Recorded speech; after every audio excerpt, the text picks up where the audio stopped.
Part 1. You'll hear a discussion between a salesman and a customer about the items that the customer wants to purchase. First, you have time to look at questions 1 to 4.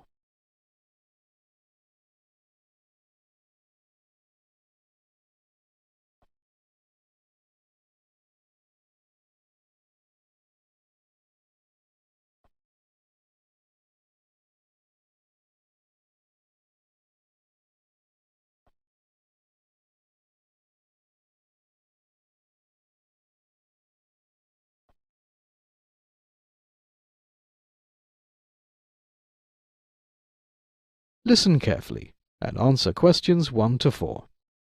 Good morning, sir. Good morning. How can I help you? I'm looking for some formal shirts. Please come with me.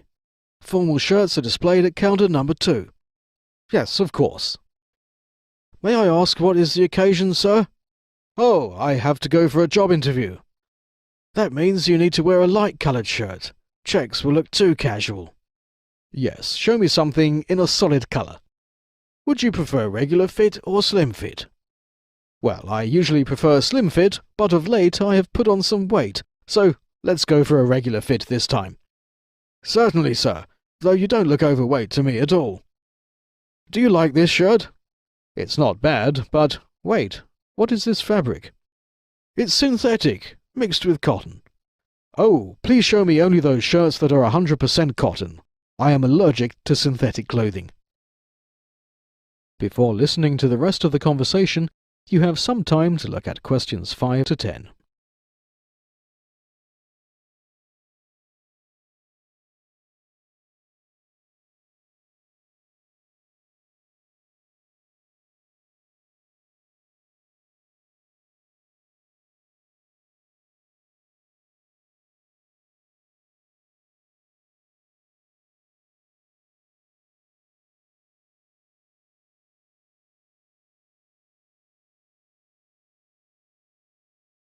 Now listen and answer questions 5 to 10.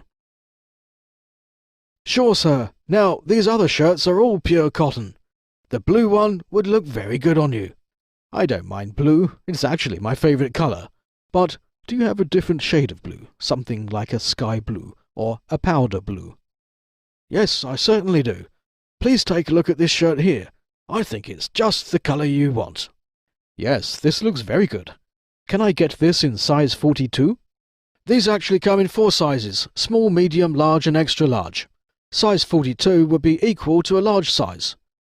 In fact, why don't you try a large and an extra large both, and see which one fits you better? Yeah, that sounds good. Can you also tell me how much these cost? The ones I showed you previously was £25, and this one in your hands is £35.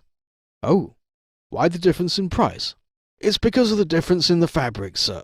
While they're both pure cotton, the one in your hands is 2-ply cotton. You can make out the difference in quality yourself when you put the 2 shirts side by side. Yes, the quality of this one definitely looks better. However, £35 seems a little high. I don't even have a job yet. Sir, let me talk to my manager and see if we can offer you some discount. That would be great. If he gives me a good discount, I'll buy both these shirts.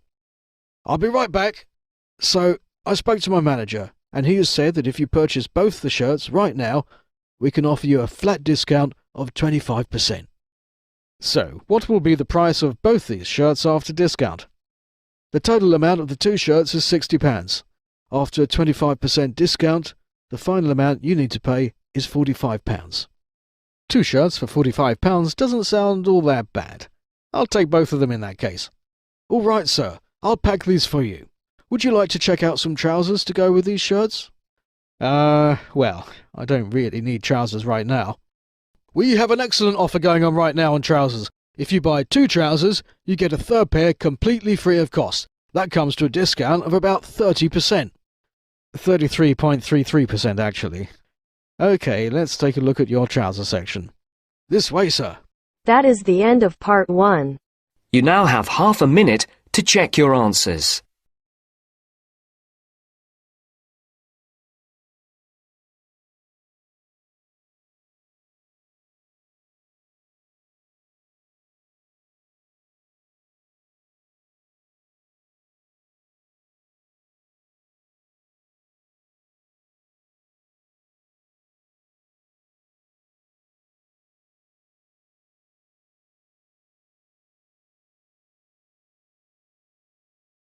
Now turns to Part 2.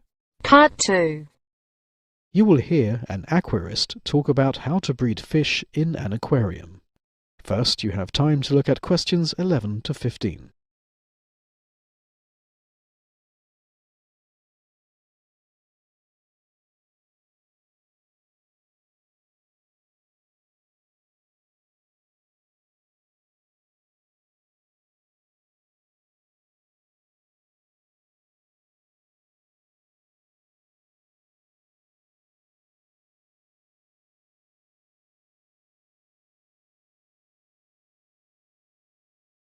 Now listen and answer questions 11 to 15. Breeding aquarium fish is one of the steps to becoming a skilled aquarist. Once fish are kept healthy enough to spawn, the novice knows that he can attempt to keep more challenging fish. In order to breed a species, the aquarist usually needs to be able to distinguish between the sexes, and to be able to recreate natural conditions to stimulate spawning. Always make sure to record your successes and failings in a notebook. Determining the sex of a fish is an important step in knowing whether one has a pair. Most fish can be classified as sexually dimorphic or sexually isomorphic.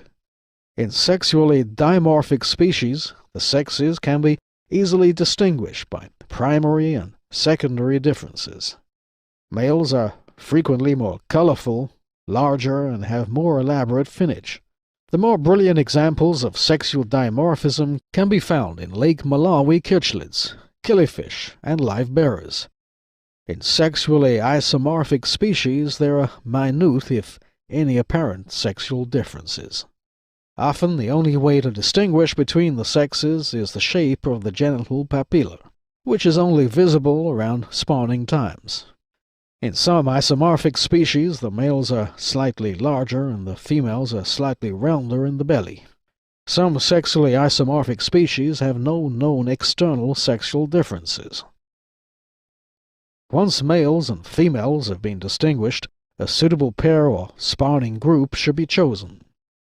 There are several important traits to seek in choosing the parent fish. First, choose fish that display good markings and color. This should produce attractive young. Second, use only mature, healthy fish for spawning, because unhealthy fish, if they spawn, may produce unhealthy or deformed young. Third, be sure that the pair is compatible. Many species cannot be put together in a breeding tank and expected to get along and produce young. In fact, with many cichlids, pairs form only after a group has been raised together for months, if not years. In certain species, one partner will bully the other to death if there is not enough compatibility. Fourth, avoid crossing different strains or color forms because the young are often unattractive. Fifth and last, make sure that the pair are both of the same species because hybrids are sterile. With some cichlids and killifish, females of different species look similar. Before listening to the rest of the conversation, you have some time to look at questions 16 to 20.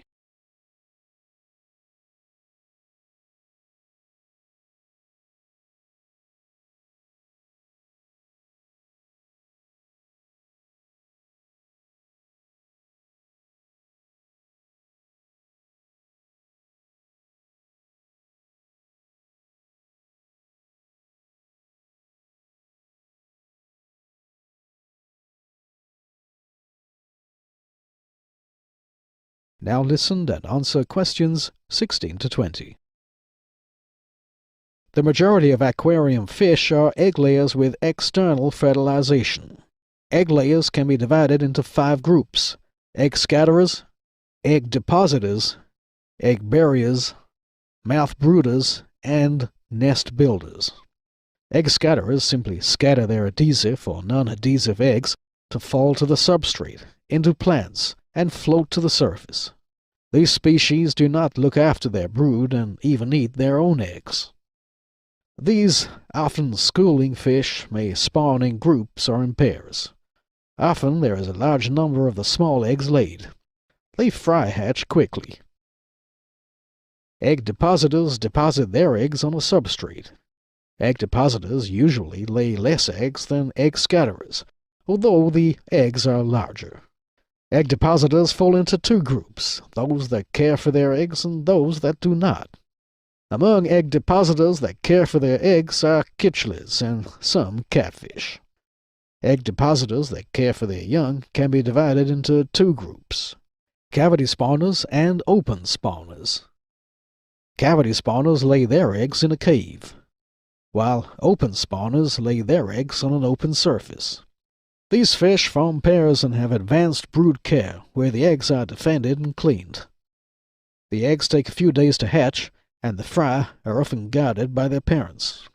Various catfish, cyprins, and killifish make up the majority of egg depositors that do not care for their young. These species lay their eggs against a surface where the eggs are abandoned. These species do not usually eat their eggs. Egg barriers usually inhabit waters that dry up at some time of the year. The majority of egg barriers are annual killifish, which lay their eggs in mud. The parents mature very quickly and lay their eggs before dying when the water dries up. The eggs remain in a dormant stage until rains stimulate hatching. Mouth brooders are species that carry their eggs or larvae in their mouth. Mouth brooders can be broken up into ovophiles and larvaphiles. Ovophile or egg-loving mouth brooders lay their eggs in a pit, which are sucked up into the mouth of the female. The small number of large eggs hatch in the mouther's mouth, and the fry remain there for a period of time. Larvophile, or larvae-loving mouth brooders, lay their eggs on a substrate and guard them until the eggs hatch. After hatching, the female picks up the fry and keeps them in her mouth. When the fry can fend for themselves, they are released. Nest builders build some sort of nest for their eggs. The nest is usually in the form of bubble nest, formed with plant debris and saliva-coated bowls, or an excavated pit in the substrate. Nest builders practice brood care, that is, they look after their young. That is the end of part 2. You now have half a minute to check your answers.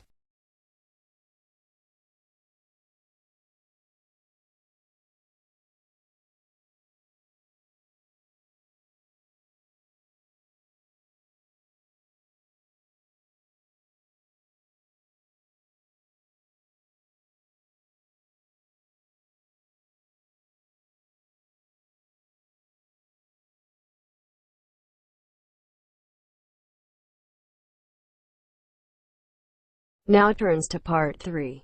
Part 3. You'll hear an eyewitness describe an accident to a policeman. First, you have time to look at questions 21 to 25.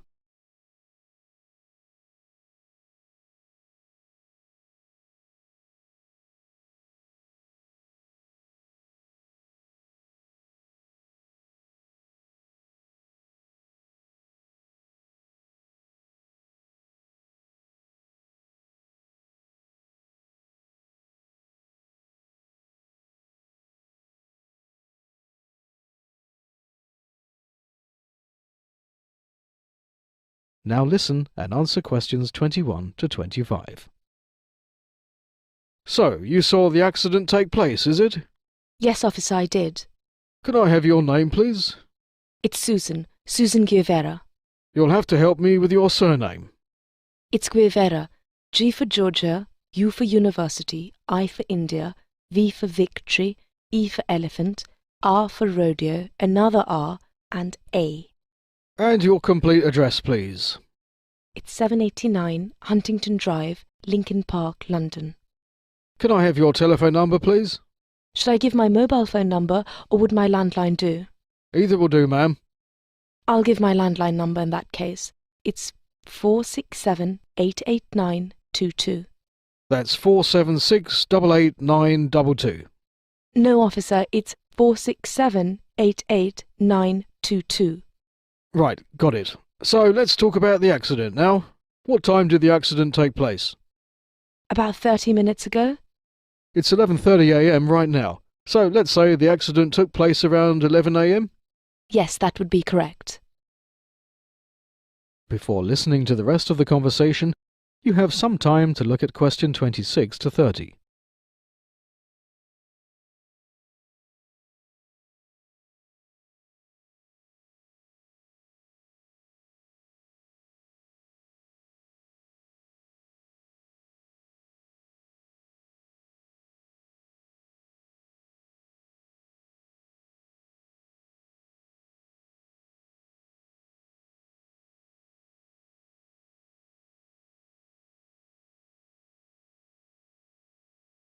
Now listen and answer questions 26 to 30.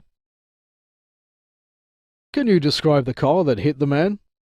It was a silver Honda, though I'm not sure which model. I'm not very good with cars. Did you happen to see the number plate by any chance? It all happened so quickly that I just got the last few letters. They were 4187. Did you manage to get a look at the person who was driving the car?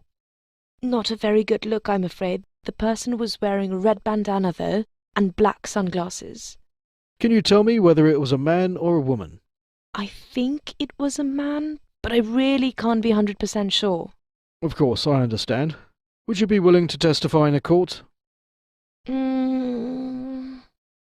will be very important for us to get a conviction, since you are the only eyewitness to the accident. In that case, I'll be happy to testify. Thank you. I'll keep you posted on the progress of our investigation. Sure, thank you. Officer, how is the victim? You know, the man who was hit by the car? He has a fractured leg and a mild concussion, but he'll be all right in a few days. Oh, that's great. The end of part 3. You now have half a minute to check your answers.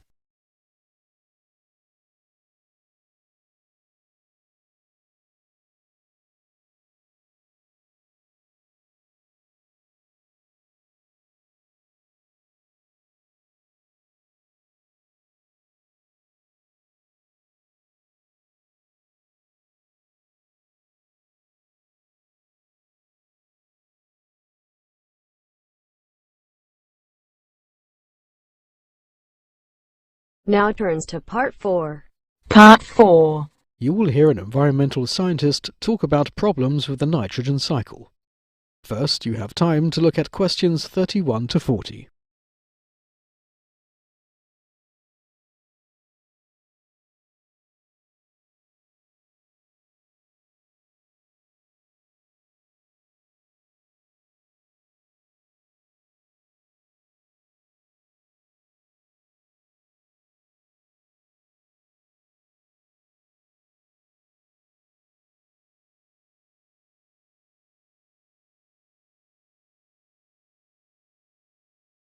Like the Earth's water, nitrogen compounds cycle through the air, aquatic systems, and soil.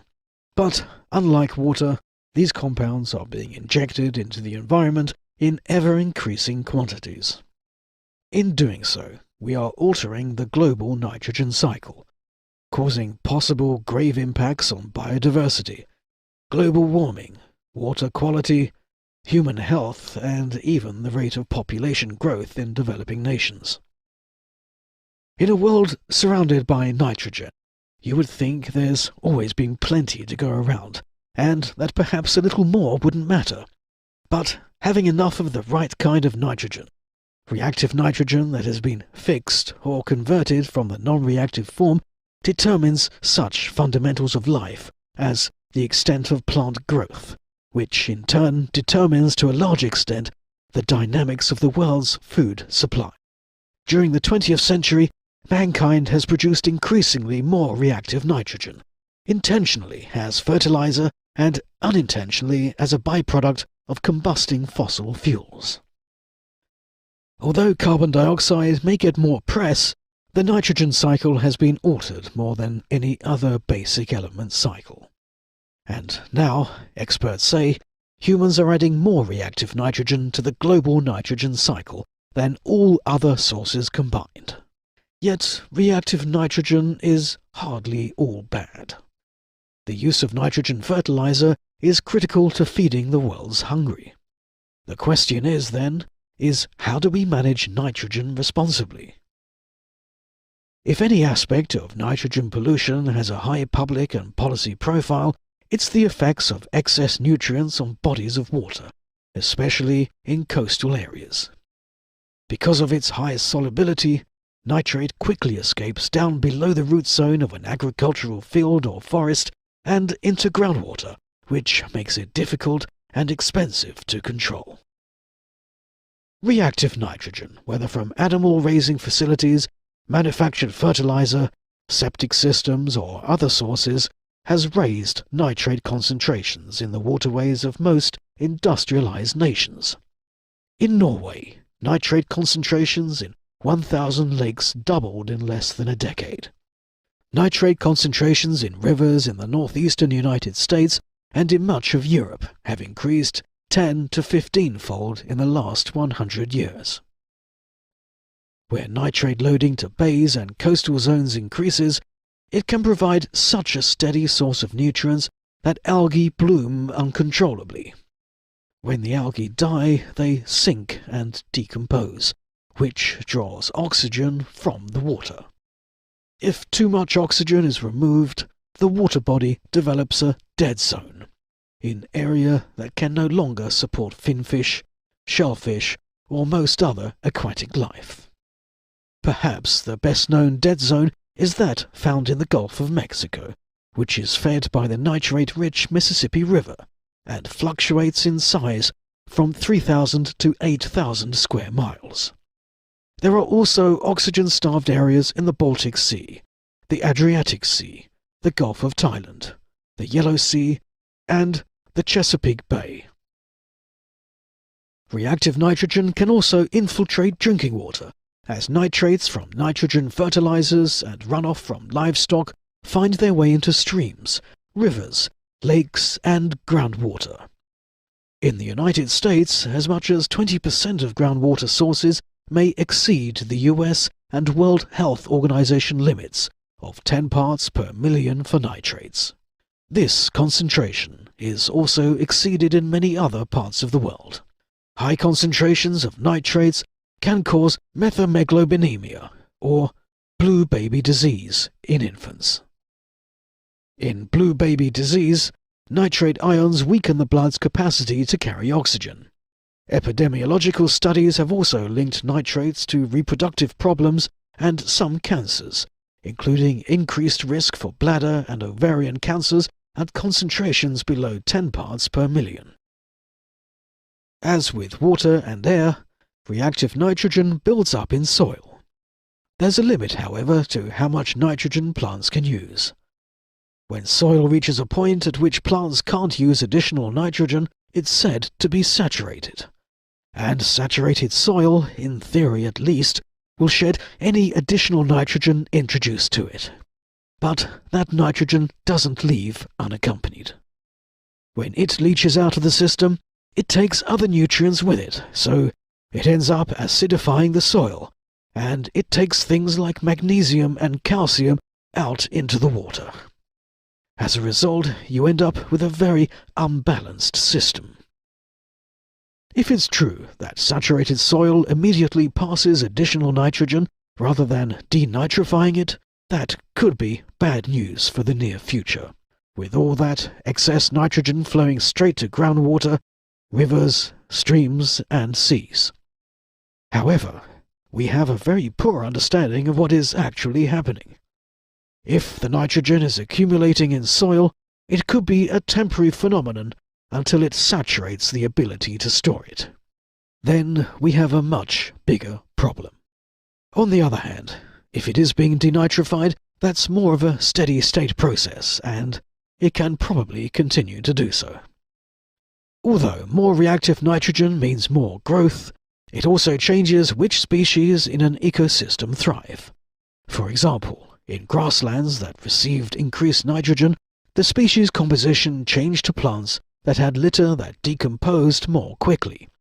And because it decomposed more quickly, there was actually no net storage of carbon with added nitrogen.